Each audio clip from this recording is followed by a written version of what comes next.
Welcome back to Balin's Corner. I'm Balin, and today I'm doing my last deck profile before the Suda. I get the Suda engine going. I did this just at my locals, my last locals. It went 3-0, and so it moved really well. There were a couple games where I definitely could see that the new support is definitely going to help drastically, and I can't wait to have it. But let's get into it. So. Obviously, the king of the deck, the Netibus Atlantean Prince. Play 3 of that. 3 of probably my favorite card in the deck right now. Abyss Rhine, the Atlantean Spirit. 3 of the Mermail Shadow Squad. Definitely was that one extender that just helps you make every board. It's a wonderful card, and it's great that we finally got something like that. 3 of Dragoons. It's a must. You have to have Dragoons. Its ability to go and not be a one of once per turn is what makes the deck build so many great boards. And then I play 2 heavy infantry. I consider going to 1, but I just can't do it. I reoccur them so much and use them so often that I just constantly am using them for different boards to pop different things. But that's my Atlantean engine. And I'll get into the Mermails. I'm still running 1 Megalo. It did win me 2 different matches. So every time I think about cutting it, it's just like, but it still wins. Its ability to pop something on the field to give itself 2 battle phases is just amazing. 2 attacks that battle phase, I should say. And then 3 Abysteus. I'm debating on cutting this to 2 with the new support. I can't make up my mind. The new support is so great, and it fixes a lot of our problems so that we can finally have a go second build that works well. But we'll see. I'm still going back and forth. I might cut down to 2 and then end up back at 3. We'll see. 2 Pike. I played 3 for a while, and I really was enjoying 3, but I find myself just way more happy with 2. It definitely cuts down the amount of cards in my deck, and it helps to be able to keep going. I like to stay around 41, 42 cards at the most in the deck, so that I know that I'm always going to be able to draw something starter, just about, and I have very few brick hands that way. That is one thing I'm nervous about the new set, is breaking too much. And so I'm not really sure exactly where I'll go, just because just stay with some of the engines.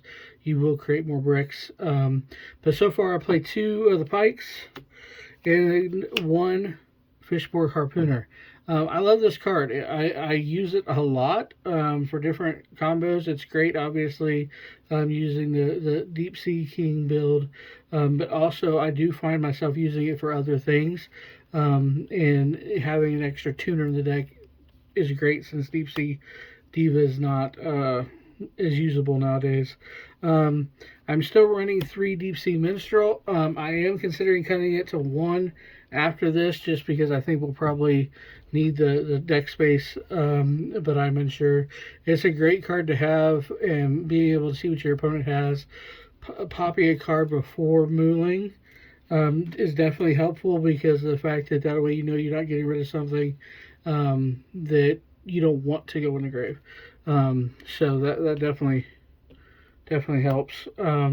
Which really helped me in my last match, because of the fact that I had an opponent that he wanted just 1 card to go to grave. By doing that, I was able to avoid putting it in grave and avoid giving him the match. I am running the Lancia build, so General Ryu is a must-have. It's very versatile, and I really enjoyed it. And of course, with that, I'm running the Ice Jade Ran to help get into it nice and fast. I actually seem to play that a lot more than I did, I think, the Deep Sea this time, but I think both are. I'm going to try to keep both engines in, just because it gives you versatility depending if you get drolled or whatever. And of course, Deep Sea King, he's just a great, and the fact that he can play around droll really helps the deck, and it stops one of the major ways that they can use to stop you from playing. And of course, one of the kings of the deck, the one reason why the deck is so destructive going first, Mooling. Got to have Mooling for that card rip. I'm only playing 3 spells right now. Triana, the equipment, Called by the Grave, and One for One. I think it's a must-have engine. Called by the Grave, is easy to pop out going second, to bring in something else you might need.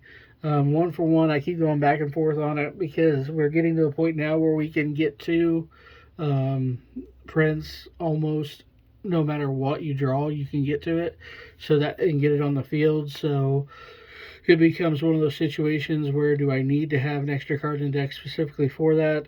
But I think right now it's fine. I'm not using the other searcher, just because I think this one is the better of the two, and I don't think you need both. I'm running the Virtue Stream because I am running the Virtue Dragon. I'm not sure exactly if I'll keep that in or not keep that in. Going second, in the new setup, I do like it, and it's a great, and I definitely keep going back and forth on keeping the Virtue Stream in the deck with the new setup because it's a ability to do several things, but it's one of those situations where it maybe end up cutting later just for the ability to get other things in the deck. And going to hand traps, 3 Ghost Ogre, 3 Ash Blossom, and 3 Infirm. I didn't Ghost Ogre at all this week, which I was shocked by, but I feel like it's still a must-have because of the fact that it's a really versatile card. And a lot of people aren't expecting it when I pop it. Of course, Ash is just a mainstay. I think you have to have Ash, especially with the Mulcharmies.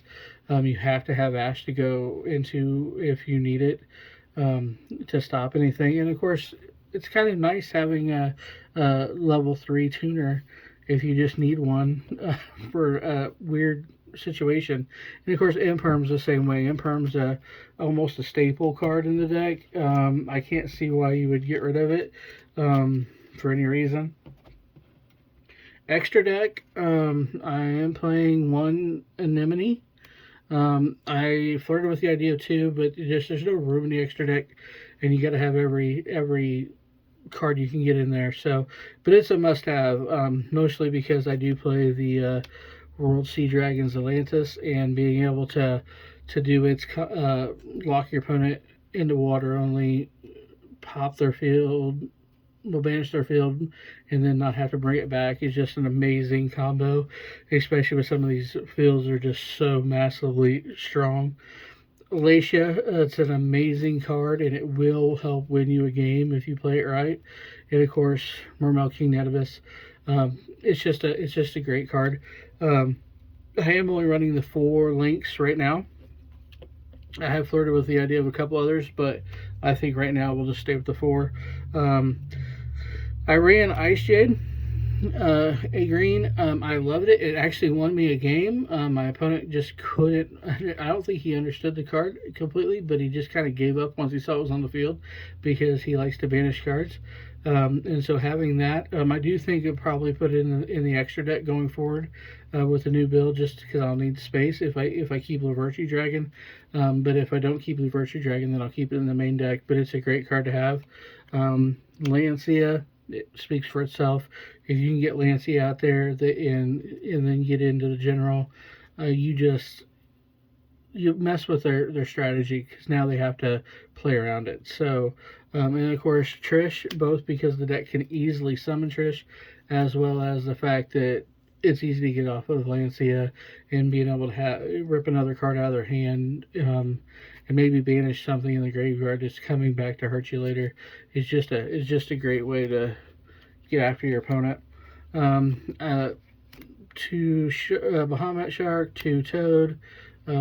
Staples. You can't really play without them. You really shouldn't play without them. You should be able to go in a Toad, if not double Toad, every match. Almost with anything in the deck, I can do that. So that's a great thing to have. 1 Persidra, the one Gaios. Gaios is just a beast. And I'll be so glad when we get the new card to go Poseidon over, so I don't have to go over Gaios, because of the fact that Gaios is so versatile going first, to be able to lock your opponent um, out in some cases, and it's a very fun way of messing with them early game. And there's been several times as soon as I activate it, people just scoop and they're done. Of course, Poseidon is a great card as well, and it'll be even more better with the new support. Abyss Dweller, it's just one of those things where you just need it. There's too many decks that you're playing against right now that use graveyards. You need to be able to lock them out of the graveyard, as well as the Virtue Dragon. It's a good card. It really is. I almost wish it had something other than the trap to work with, though, because of the fact that I don't really want to put the trap in the deck. And I even considered the idea of just keeping it in and dropping the trap. So I'm not sure exactly where I'll go forward with that, but it's definitely things I'm working on. But it's a great card, and you find yourself making it more often than I think you realize.